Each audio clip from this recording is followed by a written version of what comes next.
your number one hype gal here, and welcome to the weekly warm-up, your weekly dose to feel a little more confident and a lot more human. I'm Jess McDowell, and each week I'll share life updates, mindset shifts, product faves, the little things that help me stay grounded, energized, and moving and grooving. Whether you're heading out for a jog, sipping your morning coffee, or just need a midweek pick-me-up, this is your warm-up for living a real balanced life. So take a breath, shake it out, and let's dive in. Welcome back. I've always wished that I could sing.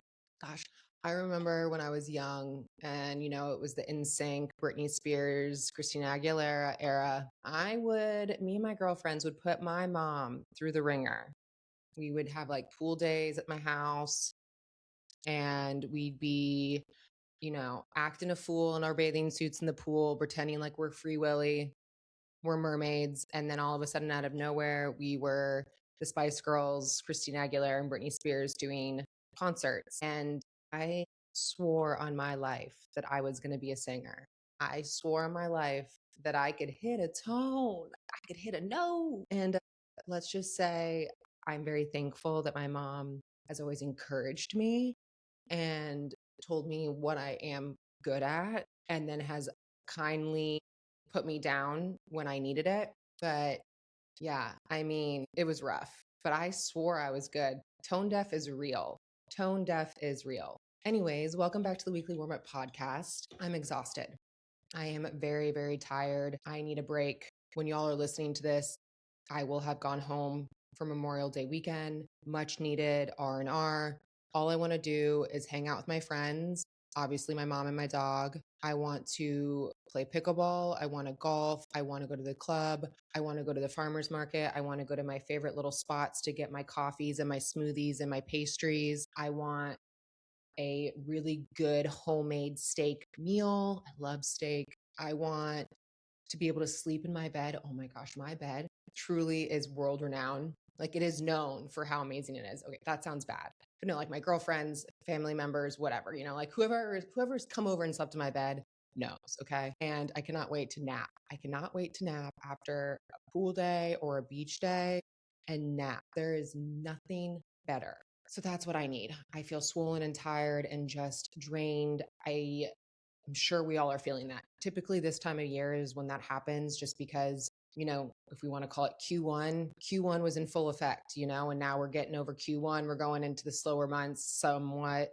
Q2 is happening. It's summer. People are going to start traveling. We're wanting to get that whole electric vibe of being in our bathing suits and in the sun and just feeling alive and awake. And that means we need to reset. So that's what I'm doing. But today we are bopping around. We're going to be talking a little bit about mental block. We're going to talk about how your body is hungry and how we are going to discuss macronutrients and micronutrients. We're going to go into a little bit of fueling for periodization, discuss a really cool topic that I saw about a jasmine plant and what it can do for you. And then, of course, we'll pull up some articles that I love, round it out with a little products I'm digging this week, and we'll be good to go. You'll get your dose of the weekly warm up and me, because you know it. You know you love me. Let's dive in.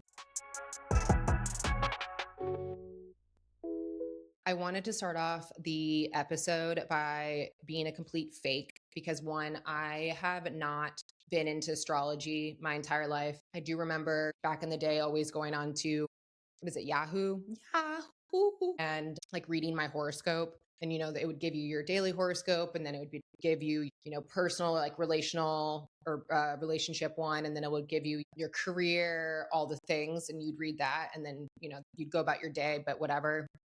And I have always loved the idea of how our bodies are connected to Earth, as we are water, as with sun and moon, and just the astrology behind when the planets align, or Mercury in retrograde, because that's a really great excuse to say why you're crazy, or when we have new moons and full moons and all the things. Now, I'm not a pro at all. I know essentially nothing. I also don't know anything about how the horoscopes, or what is it? Not horoscopes, but your astrology lines up with it. I simply just read and educate myself and learn. But I figured we'd start off strong, even though when this comes out, the new moon in Taurus will be in its process, because the whole point of it is that in the next 2 weeks, there will be a full moon, and it will be the second full moon of the month of May. And so, of course, I was just deep diving into all of it, and I wanted to read a few things because I feel like you can still, they did say, I think it was in with the first 48 to 72 hours to really write down everything that you want or are manifesting for this cycle, the 2 week cycle. And then what you do is you put it away and then you take it out during the next full moon. But then also to writing for like the next, not 19 years of your life. And I'll explain that because a lot of people were confused about that, but also writing down just massive intentions because it's such a specific moon. Here we are. You know what I mean? And I realized that women are moons. We are moon, males are sun. And now it makes sense, obviously, too, with like our menstrual cycle and things like that. But like we are calming, cool moons. Okay. New moon in Taurus, May 16th at 4:01 p.m. And I did research that it does not matter what the 4:01 p.m. was. It was just when the new moon was starting to appear or transform. Yeah. Transform, just like Optimus Prime.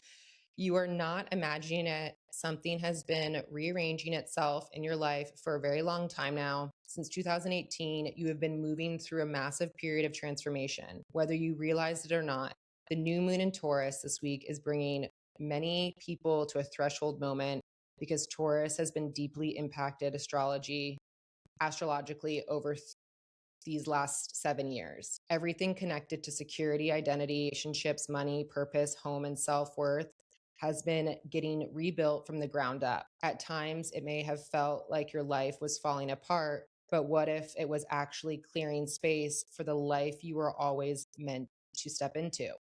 This week carries the feeling of arriving at a door your soul has quietly been walking toward for years. The energy surrounding this new moon feels different because you're different. Taurus energy is not interested in performance, urgency, burnout, or proving yourself anymore. Ironically, it wants alignment, stability, beauty, slowness, a life that actually feels good inside your body. You may notice opportunities, conversations, ideas, desires, or realizations surfacing now that feel strangely familiar, almost like recognition. Pay attention to that feeling. Some doors are not meant to arrive like chaos, they arrive like remembrance, like your nervous system finally exhaling after years of survival mode. The things you once thought were delays, may have actually been preparation for this exact chapter.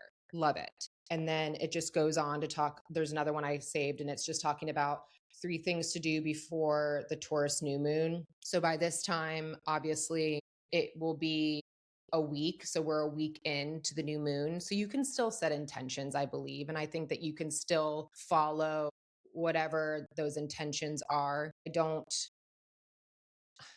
quote me on this again, because I'm not the professional, but I don't feel as if you can't ever set intentions for yourself. I get it that when the new moon is mooning, if you want to call it that, yeah, sure. But also too, so if you wanted to, it was just saying how Saturday's new moon is the first one of the 19-year cycle, and what you plan under it carries the cosmic backing of the next 2 decades. Before the window opens, the universe is asking you to do 3 things. 1, write down what is leaving. Whatever is quietly falling away in your life right now, a relationship, a pattern, a version of yourself, needs to be acknowledged before it can be released. Name it, honor it, let the cycle have it.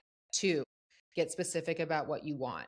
Not the version that sounds achievable, not the version that sounds impressive, the honest one, the one your soul has been quietly carrying since before you had the language to ask for it. Write it as if you already trust the universe to deliver it. 3, choose one act that reflects the version of you who already has it. A boundary, a purchase, a conversation, a small, deliberate choice that signals to the universe that you are already living as the person this cycle is being planted for. So, I mean, you could still do that anyways. And you know me, I'm always going to share these on my stories. And this is what I wanted to share because it was about the new moon. So, a lot of people weren't sure why it was a 19-year cycle. And so, this is what it said. The 19-year cycle is a real astronomical phenomenon known as the Metonic cycle, I think, named after the ancient Greek astronomer Meton of Athens. It is the exact period of time it takes for the moon's phases to realign perfectly with the same calendar dates of the year. Because the solar year, 365 days, and the lunar month, about 29.5 days, don't match up perfectly, the dates of the moon phases shift slightly every year. However, every 19 years, the math syncs back up.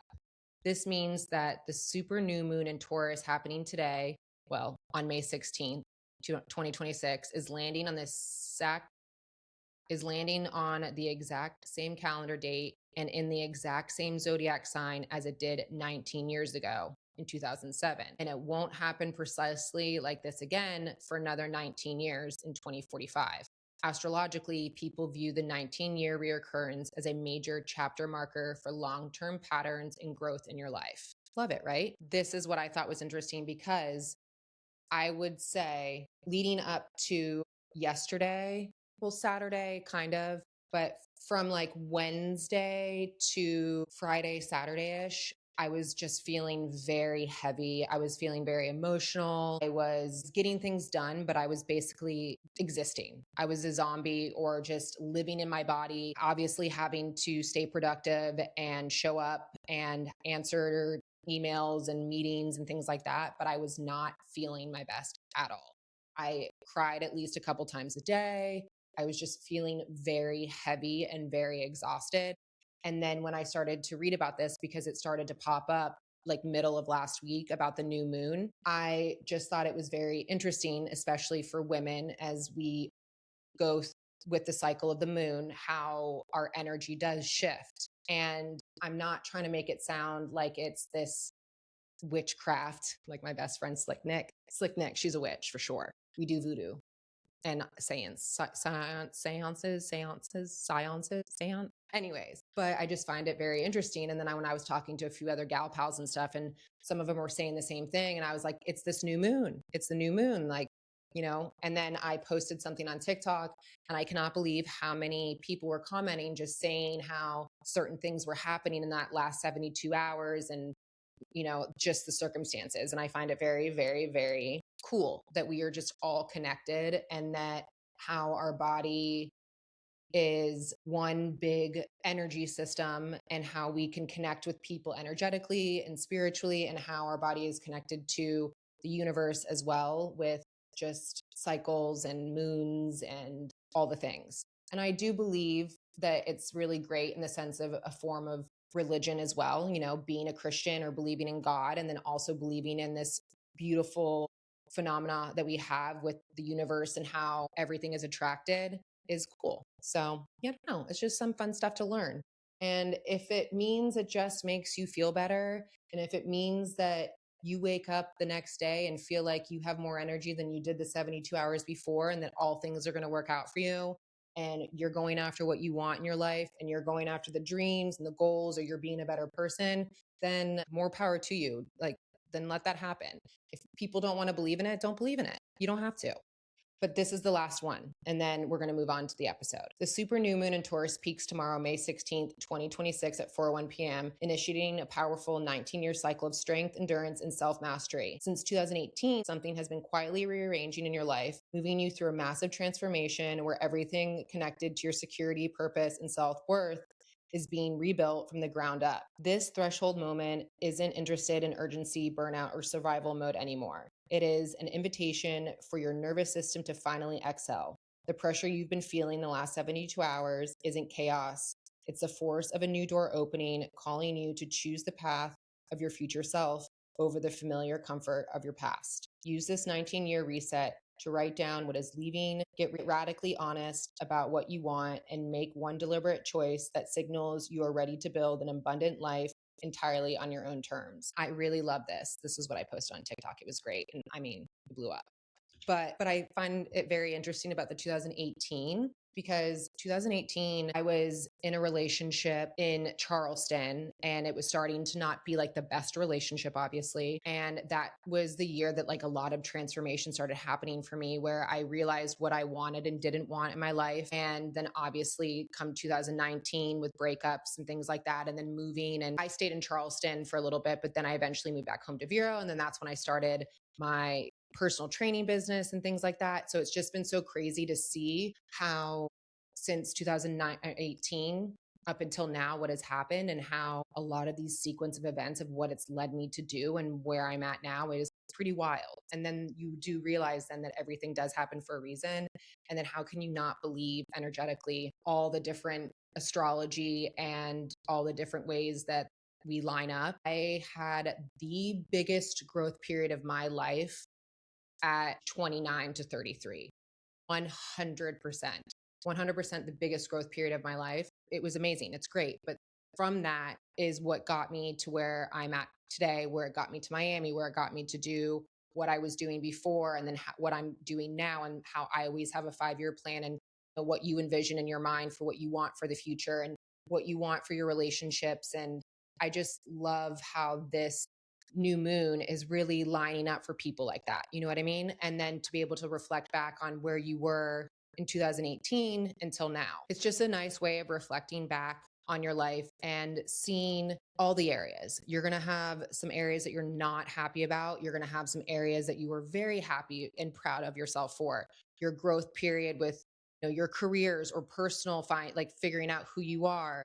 You're going to have areas where you had some really dark chapters. That's normal. And I think it's just so important to reflect and not beat yourself up on it. Not beat yourself up on when you were having the highs, not beat yourself up on having the lows. That could be a really big positive for your life and a big, big transformation. Have some really beautiful, beautiful outcomes. I also like the idea that it was talking about just sitting down and doing a lot of reflecting. Okay, this is what I want to talk about because this was pretty crazy. I'm rambling on right now. Last summer, my med spa, I'm trying to remember the date, but my med spa, Elite Med Spa, Jenny, I love you. They had a members only gathering, and it was, I think, like an opening event as well to celebrate Elite Spa, a med spa. And I went, I'm going to say it was maybe May, June. I don't know if it was July, August, but it was in that one of those areas, right? And it was really lovely. And one of the vendors they had was a card reader. I've never had my cards read. I've never had my palms read, or I've never gone to a psychic. I've really, really thought about it. My best friend, Slick Nick, she has one like on call, and she always tells me I can call her and stuff. I love her. I need to get Nikki on the pod to talk about how she's a witch. It's so funny. But anyways, so I get my card read, and there was a couple. So there was one about in November that there was going to be a big transformation for me in my life, or a renovation. And then another one was that I still have it because she was speaking in Spanish. So I had to have it translated from Spanish to English to get what it said. I'd have to look it up. Hold on. Okay. So this is one of the other cards that was translated, and it said, "Honey is sweet enough for everyone. It is so terrible to be misunderstood. For guess it's the colors. Those who seek to please everyone should stop pleasing themselves. Enjoy applause, but never depend on it. Everyone sees the world through their own eyes. You're not a gold coin to please everyone, but as long as you're true to your principles and respect others, everything's fine. Being gracious sometimes requires, where are we here? Being gracious sometimes requires being unpopular." And I took that so clearly because I think my entire life, but a lot of the times too, in professional aspects, I am misunderstood for being outgoing, for being confident. I can come across intimidating, but also that I not only stick up for myself, but I stick up for people. You know what I mean? And so when I read that, I loved that, because then when it was saying that I was going to have this big transformation in November and things, it was just all really interesting to see how it all kind of panned out. And then fast forward to the beginning of the year and a big transition that I went through, which, just felt like such an ideal calling. And then to have found out that 2025 going into the beginning of 2026 to February was the year of the snake, which is basically shedding everything and getting rid of everything and anything that it does not serve you, that is not for you, that it was not bringing you good. And that the year of the fire horse started. It just was so incredible to see how the way that the end of 2025 going into 2026 happened, and how it really aligned with what was going on astrologically, you know. Yeah. And then now to see this new moon and things. So anyways, I've rambled on way too long about this. All I'm saying is you're stronger, capable, you're healthier, worthy. Believe in it if you want, manifest it, and go after what you want and write some stuff down. Have fun with it. I journaled so much. I think I'm going to journal again today because it will be kind of the end of the 48 to 72 hour cycle. So I'm going to get one more in. And then they say to at least do one that you write down and you leave, and then you read it at the new moon 2 weeks later just to see if there's been any changes in anything. Obviously, those aren't going to be like your long-term goals, but just in general. So food for thought for next time. Now we can start the episode. I want to chat about mental fatigue first, because obviously I was talking about having just myself being in a little bit of a mental block, and then having mental fatigue being that time of year. Believe that most of us could relate to this right now. And the core of it is that mental fatigue is an isolated brain issue. I would hope that most people know that our brain is an organ that is attached to our body. If not, guess what? It is. And when you sit for 8 hours a day, which regardless of what your job is, you're sitting. I'm sitting right now for at least an hour filming a podcast. I don't think that anyone's fully sitting 8 hours a day, not moving. But because our world is very much fixated on this 9 to 5 realm of working, which is extremely outdated, they just immediately think that you're sitting for 8 hours. So hypothetically speaking, if you're sitting for quite some time throughout the day, 8 hours, if we want to call it that, your body starts to think that it's preparing for sleep, which is why you start to get very fatigued. Sometimes you might feel like you're hungry. You'll even start to feel bloated, gassy, unmotivated. It's just a domino effect. In reality, obviously, we're wanting high level cognitive function, especially if we're talking more or less on an endurance and running standpoint, but then also too with your job, if you are sitting a lot and you're losing that high level cognitive function, you're not going to be productive. So the research I was doing and the science behind it, which is brain derived neurotropic factor, BDRNF. Where did the R come from? Okay, dyslexic, let's start this over. BDNF. We got to stop the podcast right now. What just happened? Ooh, man. All right. Okay. BDNF, brain derived neurotropic factor. How to pull up my notes here. And it says, think of it like Miracle Grow for the brain. Studies show that aerobic exercise triggers the release of BDNF, which literally helps your brain grow new neurons and forge new connections. You aren't foggy because you're lazy. You're foggy because you lack circulation. 100%, absolutely. I have always been somebody, well, first of all, I've obviously had 9 to 5 jobs, and I've obviously had jobs that are, which I think is funny that they call it non-traditional jobs, even though these days now the jobs that I'm doing are actually more traditional than the non-traditional jobs. But who are we to say what is what, right?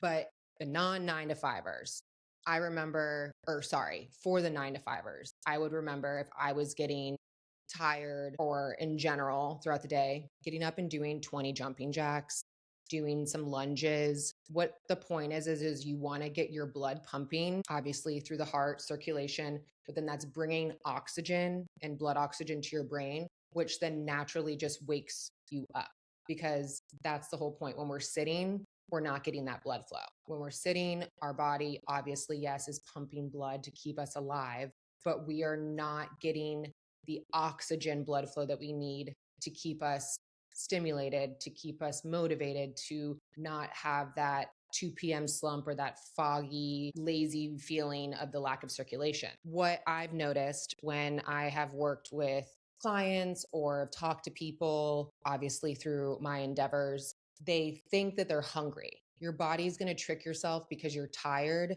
that you're hungry, and you're most likely not. It's that you're hungry for blood oxygen to your brain, right? That's pretty cool. I know. I did that on my own. So your circulation and nervous system activation through the blood oxygen. Again, to the nervous system is what is obviously that spikes our cortisol or spikes our anxiety, keeps us calm, also makes us think that we have dopamine or serotonin. So we're working all together. Typically what happens is you immediately go to coffee, an energy drink, food of some sort that is probably not the most healthy or not appropriate to be eating at that time, because you think that that is what will keep you awake or get you moving and grooving. And if anything, it's actually going to be a negative effect on you, because you're going to get full when you're already quote unquote full. But then also too, whatever you're eating, if it's carbs or sugars or things like that that are going to have you crash. So you might spike and then crash, which then is going to spike your cortisol, which then is going to kind of start to make you anxious or have anxiety. I feel like I'm giving you anxiety as I say this. The core idea is that you're going to want to decode what's going on. Once you decode, then you'll know whether or not you're tired and fatigue from lack of movement, and you're just needing to get that blood oxygen back into the brain, getting your heart pumping, and you'll start to feel more awake and alive to continue your tasks. Or if you are noticing that it could potentially be blood, glucose, sugar drop, and you need to potentially give yourself the appropriate nutrients to wake yourself up and not give yourself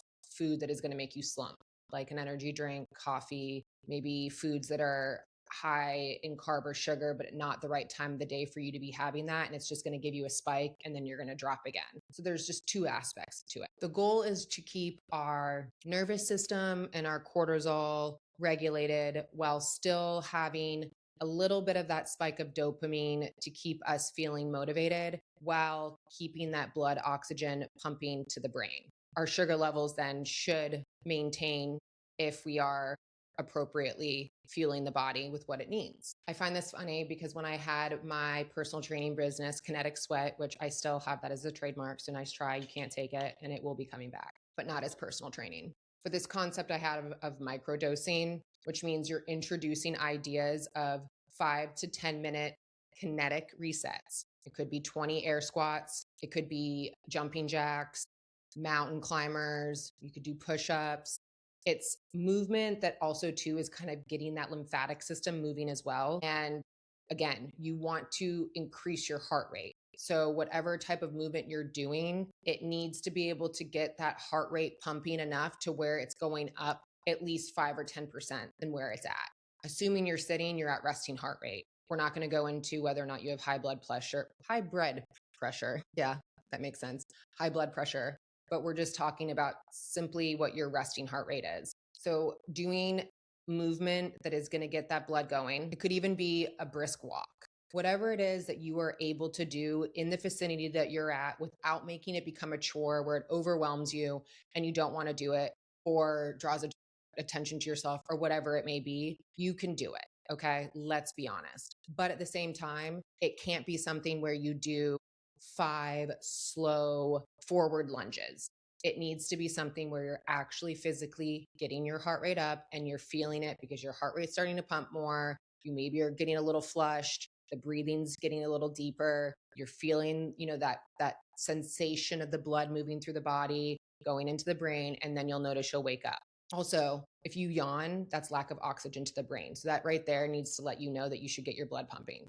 If you're yawning, you need to get up and move and you'll stop yawning. I know, I'm so smart. I love writing down little snippets, and I also love writing down things that I could potentially share on social media. And one was movement dictates mood, not the other way around. Most of you all are pretty smart, and a lot of this is some that you already knew of, or it's very straightforward of, well, no shit. If I move, I'm going to be happier. If I move, I'm going to wake up. It's the idea of actually doing it and being cognitively aware of it. And actually, some people might not know this. Some people might go to the snack cabinet and get something thinking that's what they need, or the coffee or the energy drink. So listen, I'm here for everybody. As I was saying, movement dictates mood, not the other way around. If you wait until you feel like moving to exercise, you will lose every time. You have to move to generate the feeling. You get it? You got it. If you wait until you feel like moving to exercise, you will lose every time. You have to move to generate the feeling, meaning take action, be accountable. Don't wait until you want to do it because you're going to keep waiting. You have to push yourself. Most people are working, most people have jobs, and they have to schedule their runs and their endurance training maybe before work, after work. Some are able in the middle of the day, depending on when you're working and when you're not working and when you're able to schedule things, family, relationships, whatever it may be, there's a lot of things going on. And I commend those that have families and home responsibilities, are working and still getting out there and doing their training cycle for the week. That is huge. And I will never, never, never discredit that. But it's the idea that a lot of the times too, those that are becoming beginners or getting back into the sport or are kind of teetering on the fence of maybe burnout, or they're in that first 6 week cycle. It's what you learn in sports psychology in a sense, but after the first 6 weeks, that's when a lot of people tend to fall off because life starts to come up. Maybe they go on a trip, work, they get sick, something happens, things kind of change. So they have to rearrange their schedule, and you start to see that their training starts to slowly digress. Yikes. And that is actually where a lot of people then will fall off. Thinking of this, and you're wondering, well, how do these two come together? If you work out during the day or you work out at night and you are starting to just become tired and burnt out, like we were talking about, when you leave work or whatever it is that you're doing, you are going to have more of a chance of talking yourself out of it. If you're feeling sluggish, if you're feeling tired and fatigued, and if you're not feeling motivated, and you have instead just given yourself the time to get that blood and your blood moving and the oxygen to the brain, instead you've just fueled your body with things you didn't need, you're going to be less likely to do something because you're going to feel gross. You are. I'm sorry. It's true. You're going to feel heavy. You're going to feel bloated, especially for women. And the last thing you want to think about doing is moving your body up and down when you feel disgusting. And especially if you have liquids in your body that are naturally just dehydrating you as well, with coffee and energy drinks and things like that. Don't get me wrong. I'm drinking a Celsius right now. I get it. But I'm also not getting ready to fuel myself to go for a workout. It is my rest day today. Anyways, what I'm saying is just really be in tune with your body and listen to your body and know whether or not it's for the purpose of you needing to actually fuel your body, or if it's just you needing to get up and move. And when you have to work out in the evening, I would always say that you just get up and start getting some jumping jacks in. Start getting that heart rate going, start to see how you feel, get out there in that fresh air. And if you notice a little bit of a difference and you're like, you know what, I can do this, do it. And if it means you go out there for 5 or 10 minutes and do it, and you're like, that's enough for me today, great. But I guarantee you, after that 5 or 10 minute, little kinetic reset, you are going to finish your workout and be moving and grooving, and you'll be happy as a clam. Questions that I want you to ask yourself would be, why do we instinctively try to solve mental exhaustion by resting on the couch when active recovery, like a walk, actually restores our energy faster? Think about the last time you had a breakthrough idea. Were you staring at a spreadsheet, or were you in the shower, on a walk, or driving? Why does the brain solve problems only when we stop forcing it to? For me personally, I have had some of my greatest ideas creatively, some of my most groundbreaking mental clarity when I am running. I cannot tell you how amazing it is to just go and run and let your mind do what it wants to do. You will come up with some of the most amazing things. You will heal. You will discover more about you. You will have conversations with yourself. The best thing you could ever have, which is the runner's high. And then last is, how can we reframe exercise from a weight loss chore into a cognitive performance tool? I love that so much, because when we take away the idea of the goal, if you want to call it that, whether it's weight loss, getting stronger, simply moving your body, becoming more social, training for races, it being a career and hobby, whatever it may be, when you take that weight off of it and look at it like it is for your cognitive performance, it's for your life longevity. It's for your brain, for your heart, for your body, for your mental clarity. Sometimes that will then take that pressure off of what it actually is for, and you'll enjoy yourself more. And then you'll get that training in that you need to for whatever it is that you're doing. For me personally, I think right now, because I had been running so much lately and doing so many races and just my body just pounding on it, training. It's been nice. I'm still running. Obviously, I have to. Career, it's my life, it's everything. But it's nice to kind of take some of the miles back, but also just going out to run for that cognitive part, not going out to run to challenge myself for pace or race day or some sort of training block that I'm doing or speed work or whatever it may be, but just going and not really looking at the watch and enjoying myself. That is super important. Now I wanted to go into fueling your body and periodization. I need to go. Periodization for endurance. And we're going to talk about high volume and low volume. And then we're going to get into macronutrients and micronutrients. I'm going to give some examples of what you should or could use for different types of training, pre and post, blah, blah, blah. So let's do this.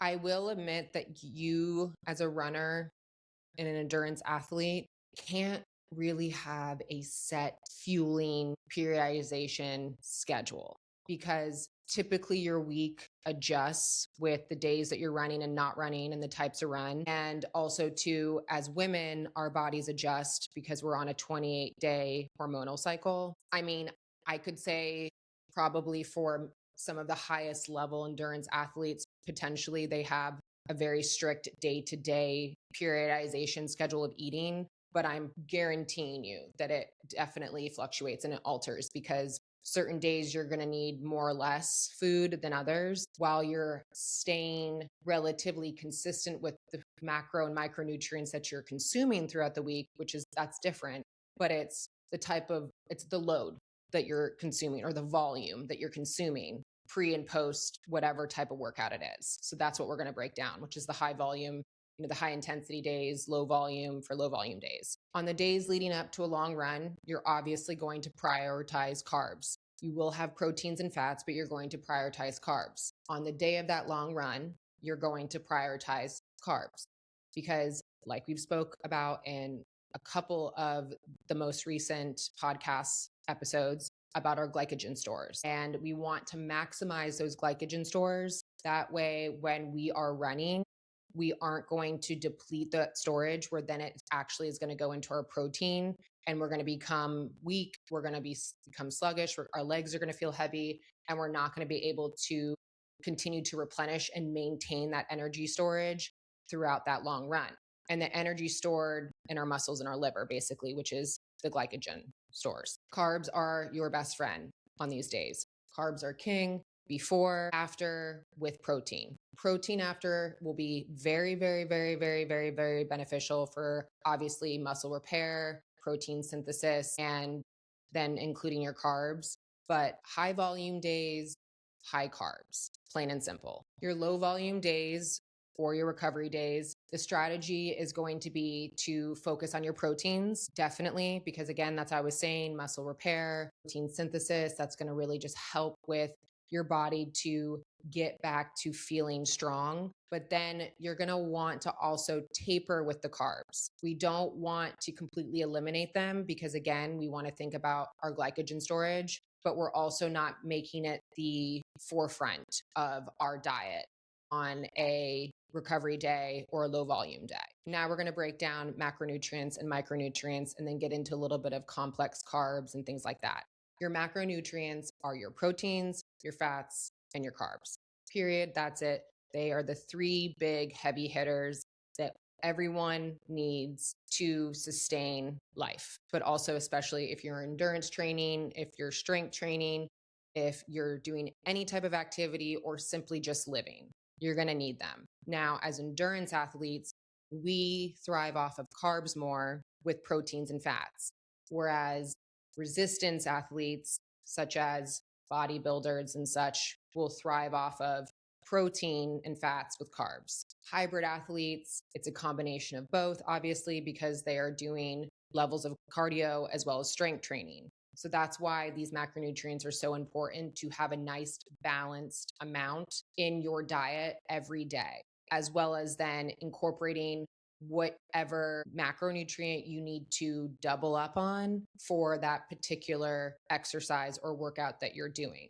If you think of it like that, it's so much easier. If you think about it like, okay, my meals for the week need to be balanced between carbs, fats, and proteins. But then on my long run days, I know that the day before I need to consider more carbs, the day of carbs, post run, protein with tapering the carbs. Fats are just simultaneously always included. Now, the simple versus complex, because this is where it can get a little confusing and I don't want to spend too much time on it, but simple carbs are fast fuel.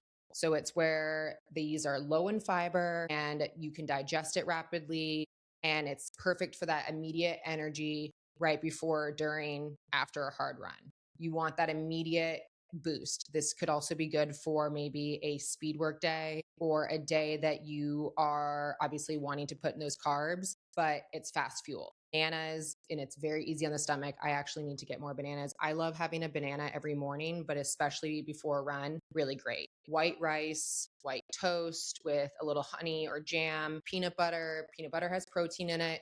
You're not really supposed to have protein before a run. It can upset the stomach.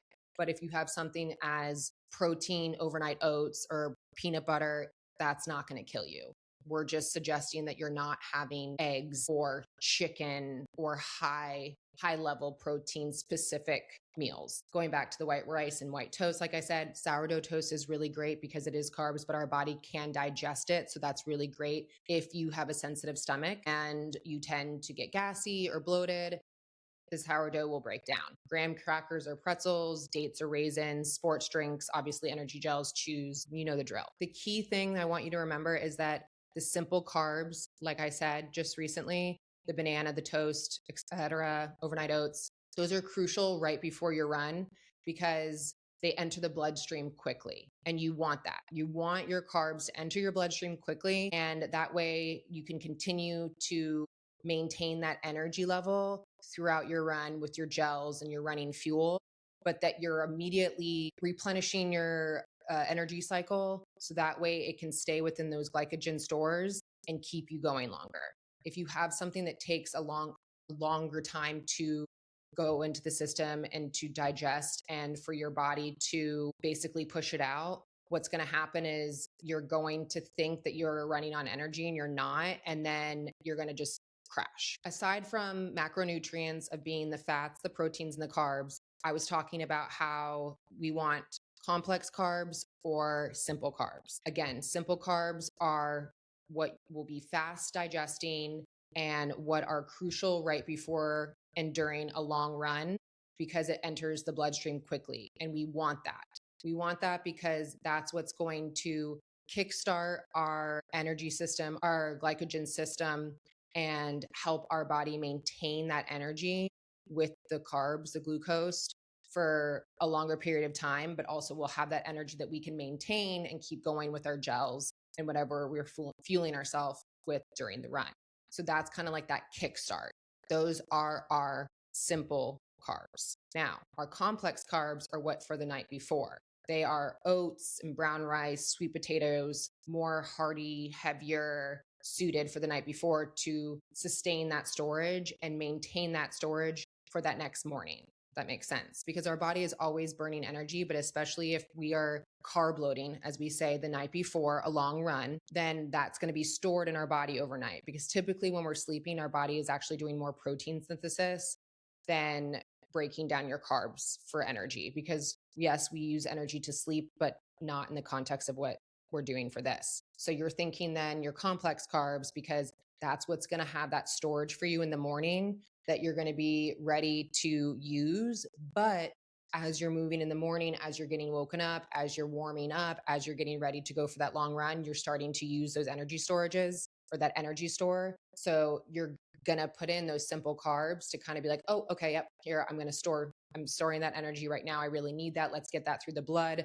So that way, when I get on that long run, I have that energy and I'm not immediately, going to be deficient. And then, like I said, continuing to fuel your body with your during run gels and fuel. Running and protein is very important because obviously when we're running, just like if we're strength training, our muscles are creating minor tears. And we also want to make sure that we are consistently repairing our muscles, that we are recovering, and that we also want to build up muscle because cardio, especially those that are running a lot, will break down your muscle mass. And then that can potentially be a problem because then we're not being protected by our ligaments and our tendons and our joints. And we want to stay very, very healthy. Proteins immediately after you run 30 to 60 minutes is so, so, so important.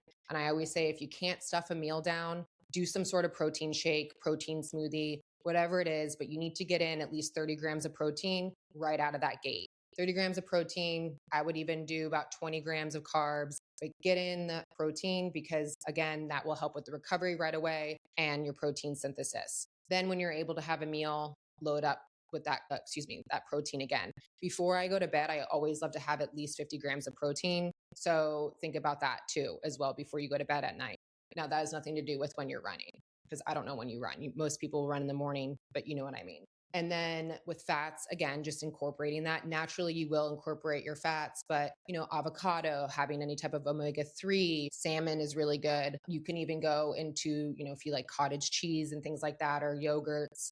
There's a lot of different ways that you can get your fats in, dairy or non-dairy. Seeds are really good. I was just thinking about that. Now that we're going into our fats, which is our third macronutrient, since I was just chit-chatting about it, we are incredibly efficient. And I've talked about this with fat oxidation in women, how we actually burn better in fat oxidation than with men when it comes to endurance training and that zone 2 training. So it's a very specific area that we are doing this fat oxidation and basically burning fat for fuel during low intensity, steady states. So healthy fats, like I said, avocados and nuts. What was I saying? Salmon, you get it.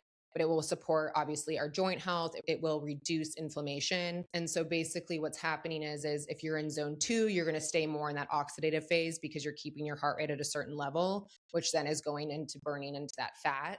But then when you are going over 90 minutes of running and you are possibly picking up your speed, lactic threshold, hills, whatever it may be, intervals, then you're going into that glycolytic phase. And that's where you're then pulling from your glucose, your sugar stores. So you want to think of it like that. But for fats, you want to have healthy amounts of it. I don't consider much fats before a run just because of the types of foods. I would do it after a run with my protein. Typically is when I like to do it. For instance, cottage cheese with fitness bread is really great with like a protein smoothie, avocado toast with eggs, things like that. I tend to have my fats after my workout with my protein and then taper off of the carbs. So it just all you have to really work with your stomach and see what your stomach is all about too. But that's pretty ideal. So I have a list that I think what I'll do is share in a story because we spent enough time on this and I don't want to continue to confuse anyone. But basically, I'll share what for carbohydrates, the simple versus complex carbs are with some examples with the simple carbs getting that fast fuel and then the complex, which is, the night before, the ones that are kind of the buildup. And then from there, I'll share the high quality protein. So for the repair aspect, and then I'll share the healthy fats for the sustained burn and joint support, which I have all my notes right here from it. Now, last but not least is micronutrients. And micronutrients are basically your electrolytes, your sodium, your potassium, your magnesium, your minerals. These are all that you need to have to stay hydrated, to maintain balance when it comes to fluid. Think about it that way. Fluid balance, especially because we are sweating all the time. We're burning calories. We're in humidity. We're in heat. We're naturally just dehydrating, like I've mentioned in the last episode, just from talking, using the bathroom, just being day to day. So your micronutrients are what is going to keep your fluids balanced. And the ones that control that are the sodium, potassium, magnesium. I always think it's really great too to get some chloride in. And yeah, let me think. Do I like to do anything else with it? Yeah, chloride's really great. That's a detox. Potassium, magnesium, sodium, chlorophyll. Yeah, those are always really great. That's what I was forgetting. Iron, especially for women and our ferritin levels. Iron is key. I take 2 iron supplements in the morning when I wake up. And then I always take an iron supplement after I have worked out, especially if it's a vigorous workout. But in general, if I have sweat, I'm going to take my iron pills because it makes a hell of a difference. And I promise you, especially for women, because we're creating that hemoglobin and that's what carries oxygen to the lungs and your working muscles. And obviously, to what keeps us from having fatigue or feeling like we have low iron, then it's just not great for us at all. The brain fog, that's where we get the brain fog. I can't stand the brain fog. Or we just think that we're not doing well with our output and our performance. And you realize that it could just be a small little, adjustment in your supplementation. And of course, yes, you can get iron from foods, steak, things like that. But sometimes, I don't want to go into nutrition of everything, but sometimes certain iron foods we don't like, but also certain iron foods can make you more bulky than others. And we can talk about that on another day. But I love steak. Eat your steak, have your spinach, get your iron in through your vegetables is very important too.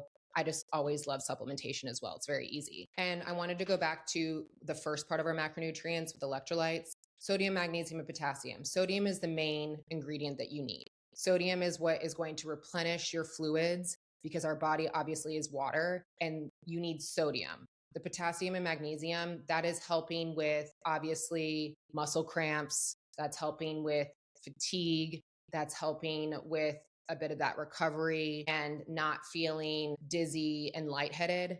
But you need to be fueling with sodium as that main ingredient and then having your potassium and magnesium. And last but not least, vitamin D and calcium. Super, super important in our micronutrients. I grew up drinking cow's milk. My family has a cow farm or has a farm and milk farm, and I love milk. I don't always buy 2% milk. I will buy lactate-free milk. Sometimes I find that it sits better. I have never been diagnosed with any type of lactose intolerance, but I will have regular cow's milk. And I find that it is very, very important, not only for our bone density, but because it is animal based. I know that there are so many other ways that you can get your vitamin D in. And I know that there are so many other milks, but if you can stomach the milk and you're not doing it just because Sally cream cheese is all that is holistic is telling you to, do it, please. I do lactose free milk. 2% still got all the protein in it. It's just taking out the enzymes, which can give you the bubble guts or make you feel heavy. And then I'll do lactose free cottage cheese, still really great, still getting in the fats, still getting in a little bit of the protein, and then obviously your vitamin D. Your calcium, most calcium is going to be taken through a supplement unless you're doing oranges. I'm not big on eating oranges. I love orange juice. I will suck that back. Of course, you can get calcium from other fruits as well, but calcium supplement is usually really great. But yeah, those are your micronutrients. So again, it's your electrolytes, it's your iron, and it's your vitamin D and your calcium. And if you ever have a question or you're unsure about a supplement, or if you just want to quickly chit chat about a few things, reach out to me.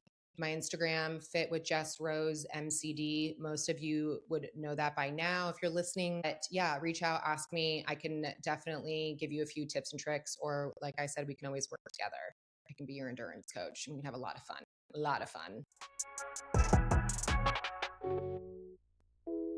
Okay, this was just something that I saw and I thought it was really cool. So I wanted to talk about it because I love plants, I love flowers, I love scents, I love having candles and all the things. But jasmine plants, I love jazz. The smell of jasmine is just so amazing. But I didn't know this, that keeping a jasmine plant in your room has been shown to improve sleep quality, balance hormones, and help with mood swing, in addition to I'm going to read it off really quickly. Relaxes and relieves stress, great for skin, neutralizes and purifies air, offers hair benefits, has antiseptic properties, helpful in muscle spasms, helps in weight loss, relieves menstrual pain, helpful in diabetes. Now, I don't know.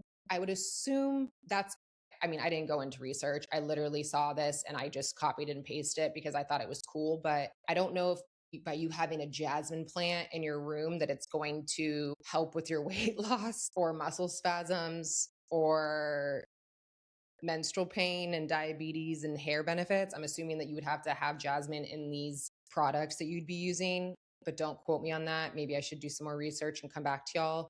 But I just liked that it would improve sleep quality and the balance hormones and mood swings. So I want to find a really nice, pretty jasmine plant and put it in my room and see what happens. Yeah, maybe it will take this brain fog, tired bullshit away. Okay, since I rambled on a lot about astrology and the new moon at the beginning of the episode, I am just going to pick one of my little articles from my handy dandy notebook to go over really quickly. Of course, I'll share it like I always do in my stories. And then we'll go over products I'm digging this week and we'll be done. Studies show there's a brain circuit that controls how fast you bounce back from failure. Each time you push through something hard, it gets stronger, rewiring your resilience for next time. This circuit lives in a part of your brain called the anterior mid cingulate cortex. It sits at the center of some of the brain's most important networks, and its main job is to weigh the cost of effort against the value of a goal. When something feels hard, the AMCC, which is the anterior mid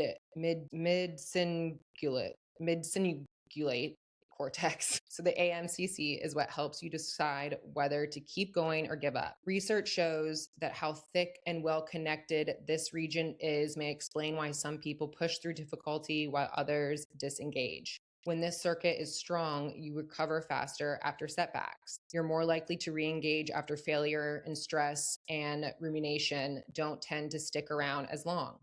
2019 review published in the journal Cortex called the AMCC, the Tennessee, ten, Tennessee, Tennessee, Tennessee, Tennessee, Tennessee, Tennessee, Tennessee, whatever, hub of the brain. Researchers found its structure and connectivity may be a key reason why some people persist under pressure while others shut down. The AMCC is highly plastic. Plasticity means it can physically change based on how it's used. It's not fixed at birth, it responds to what you repeatedly do. Studies show that the AMCC grows in people who regularly do hard or uncomfortable things, including athletes, people maintaining demanding diets, people who keep showing up to therapy, and people who push through resistance in daily life. Your brain doesn't just register what happens to you, it registers how you respond to it.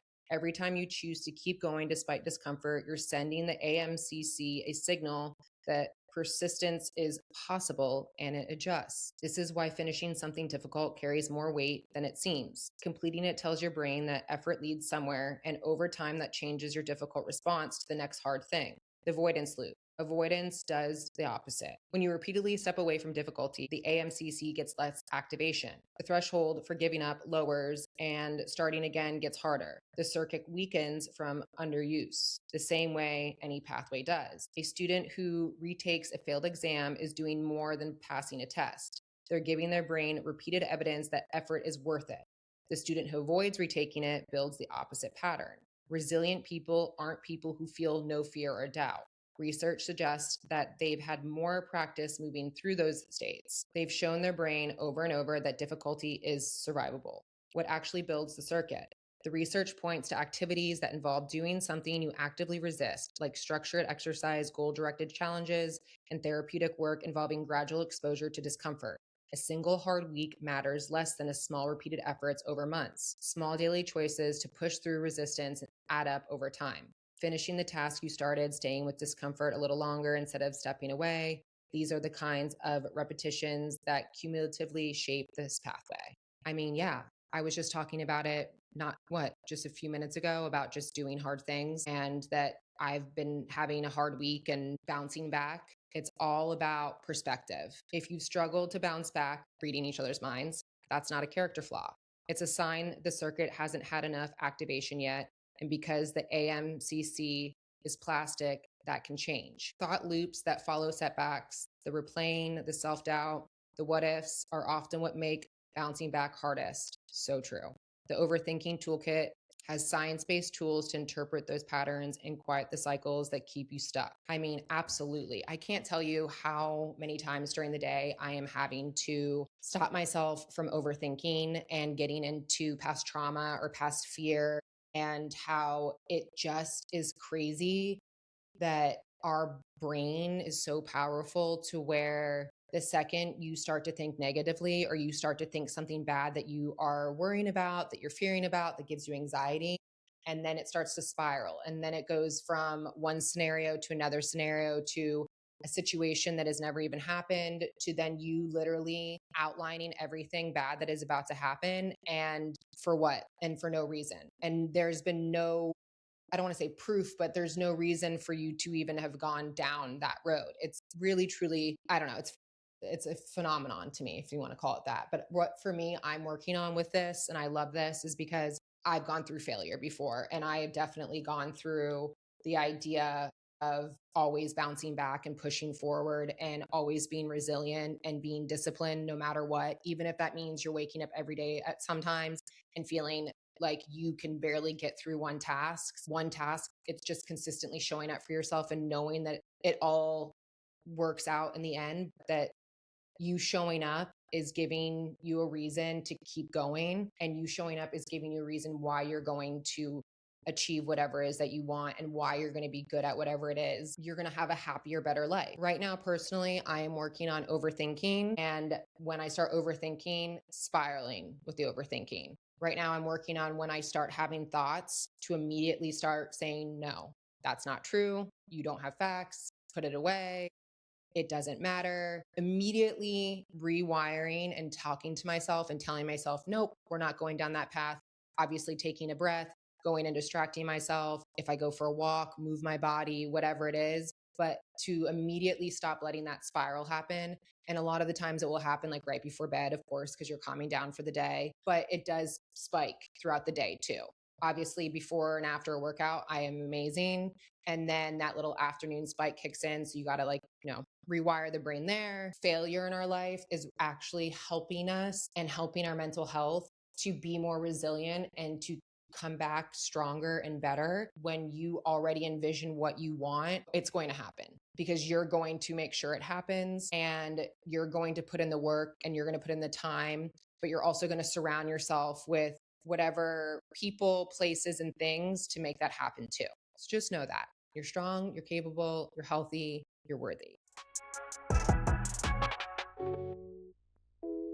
Okay, we got to blow through these products I'm digging this week. First of all, I just got these in the mail. ColourPop, they're Truth or Bear, bunch of different lip pencils. I'm really excited. I had one on that I was like testing before I filmed, but I'm just liking the colors. Obviously, they're not super bright summer colors, but I like to mix and match, and I like to have a little darker of lip liner to match with a lighter lip color. From there, this is starting to become a thing now. IM8, I'm seeing it everywhere. They sent me their supplement and their bottle to use. I am doing a test trial to see if I like it and then hopefully work with them. That's kind of the plan. So I'm really excited about it because I've seen a lot of athletes use this right now, and it's kind of been popping up on my feed everywhere. So I'm pumped. I'm always down to try a supplement, especially one that is made well. And then Estee Lauder sent me their dry water drop, or dry water day wear. Why did I say water? It says day wear. Nowhere in this does it say dry water. I need to stop this podcast right now. Day wear. So it's a 24-hour moisture cream and the Glow Boost Jelly Cleanser. I'll admit that I tried this. I liked it. I need to try the cream and I'll report back. And then this is a perfume I bought in Paris. I'm absolutely just obsessed with it. I love a nice floral perfume. And yeah, I'm wearing it right now, but I'm going to spray it again. I had to put it up close because Aqua Elegora. This is it. And then the scent itself is Drooling. I don't, you know me. Come on now. Well, we just finished the episode. Hope y'all learned a little bit, laughed, cried, whatever it may be, had a epiphany, whatever it is. I am glad you're here. And that's that.